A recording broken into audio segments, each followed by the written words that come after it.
이 비수도권 지역의 열악한 의료 환경을 개선하기 위해 정부가 의료 인력 확충에 나섭니다. 윤석열 대통령이 직접 의대 정원 확대 방침을 시사하면서 현장과 소통하겠다고 밝혔는데요. 이 입시는 물론 대학 교육 전반에 파장이 상당할 것으로 보입니다. 먼저 영상 보고 오겠습니다. 네, 대통령실 출입하는 최희연 기자와 자세한 내용 살펴봅니다. 최 기자, 이 무너진 필수 의료 체계를 개선하겠다. 오늘 윤석열 대통령이 직접 이 필수 의료 혁신 전략 회의를 주재했습니다. 어떤 내용이 오갔습니까? 네, 맞습니다. 오늘 오전이었죠. 윤 대통령은 의료 인력 확충과 인재 양성에 대한 필요성을 강조했습니다. 직접 들어보시죠. 지역 필수 의료를 살리고 초고령 사회에 대비하기 위해 의료 인력 확충과 인재 양성은 필요 조건입니다. 임상의사뿐 아니라 관련 의과학 분야를 키우기 위한 의료인도 양성해야 합니다. 네, 그동안 응급실 뺑뺑이나 소아과 오픈런 등의 문제는 여러 언론을 통해서 좀 지적이 되어 왔는데요. 또 대학병원 예약에 몇 달씩 걸리는 것도 사실 일쑤였습니다. 지역 편차도 큰 편이었고요. 이런 문제점을 개선하는 방향으로 한국 의료 시스템을 재구조화하겠다는 겁니다. 예, 아무래도 관심이 많이 쏠리는 사안은 이 의대 정원을 얼마나 늘리느냐는 겁니다. 이 내용도 포함이 됐을까요? 네, 지난 월요일인데요. 안상훈 사회수석은 용산 대통령실 출입기자 대상 100브리핑을 통해서 숫자는 가지고 있지 않다면서도 역산해 보면 내년 상반기 정도까지는 확정해야 2025학년도 입학 정원에 반영되는 것으로 안다고 밝혔습니다. 어제는 한덕수 국무총리가 출입기자단 백브리핑에서 의대 정원 관련 질문에 지금은 인원을 정했거나 한 상황은 아니다. 숫자는 정해진 바가 없다고 다시 한번 확인을 했습니다. 정원 확대 방침은 분명히 하되 구체적 숫자를 제시하는 건 조심스러워하고 있는데요. 이런 배경에는 지난 2020년 의대 정원 확대 문제를 추진하다가 실패한 적이 있기 때문입니다. 당시 의대 정원을 10년간 총 4,000명을 늘리고 공공의대 신설 방안을 추진했는데 의사협회의 반발로 중단됐습니다. 이런 선례가 있기 때문에 의대 증원에 대한 여야의 이례적인 공감대 형성과 국민들의 긍정적 반응에도 정부는 조심스럽게 접근하는 분위기입니다.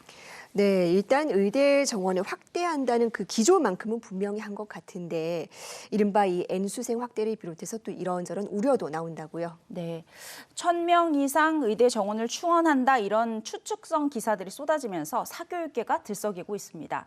내년 초 의대 정원 확대 발표를 하면 영향을 받는 건 당장 예비 고3입니다. 때문에 예비 고3을 대상으로 하는 의대반, 겨울방학 특강반에 대한 문의가 폭증하고 있는 현실이고요. 일부 겨울방학 특강반은 아침 7시 50분부터 시작하는 수업반의 한 달 수강료가 200만 원 넘게 부르고 있는 현실입니다. 이뿐만 아니라 의대 준비반의 입반 기준을 좀 낮추거나 수강생 정원을 증원하는 학원도 나오고 있습니다. 이 같은 분위기 속에서 올해는 N수생 숫자가 역대 최대 기록할 거란 이야기가 나오고 있는데 문제는 반수생 증가가 좀 도미노처럼 효과를 불러서 지방대 공동화 현상까지 이어질 거란 관측이 나오고 있습니다. 통상 서울대, 연고대 중도 탈락자, 그러니까 반수생 범위를 대략 2,000여 명으로 봅니다. 여기서 의학대 진학을 위해 반수를 준비하는 수험생은 1,400명 정도로 추정할 수 있는데요. 여기에서 의대 정원이 확대가 되면 입시에 뛰어드는 N수생 수가 더욱 늘면서 다른 대학까지 연쇄작용을 일으킬 수 있습니다. 이렇게 되면 서울이나 수도권으로 들어오고자 하는 지방 거점 국립대 학생들이 이동할 가능성이 커서 공동화가 우려된다는 분석입니다. 네, 사실 이 임상의사뿐 아니라 의학을 연구하는 과학자, 그러니까 의과학자도 의료 발전에 굉장히 중요한데요. 아까 이 대통령 발언에도 포함이 됐는데 그렇다면 이 과기의전원 설립에도 탄력이 붙을까요? 대통령 발언 직전까지 의대 정원 확대는 이공계 인재 이탈을 가속화시킬 것이다. 이런 걱정이 좀 쏟아졌습니다. 표를 한번 보시죠. 네, 지난해 이공계 특성화대 중도 탈락 학생 수인데요. 4대 과학기술원 학생을 포함해 300명 넘는 학생이 학교를 그만뒀습니다. 과학 영재들이 의대로 흘러간다 이런 문제가 생겼던 건데요. 그런데 오늘 대통령이 의과학자 양성을 직접 언급하면서 과학기술 의전원 설립에 대한 추진 동력이 생겼다는 해석이 나옵니다. 의과학자는 쉽게 말하면 의사 면허를 가진 과학자인데 난치병을 연구하는 의사 이렇게 생각하시면 됩니다. 미국은 한 해 1,000명 이상 양성이 되는데 우리나라는 고작 30명이 배출되는 게 현실입니다. 전문가 의견 직접 들어보시죠. 미용이라든가 피부만 가지 않고 그 응급의학, 소아과나 산부인과, 지방의사 모자란 문제뿐만 아니고 제약 산업이 반도체 산업보다 전 세계적으로도 큰데 공학과 의학을 동시에 공부한 사람이 있어야 되는데 그게 우리나라는 너무 적죠.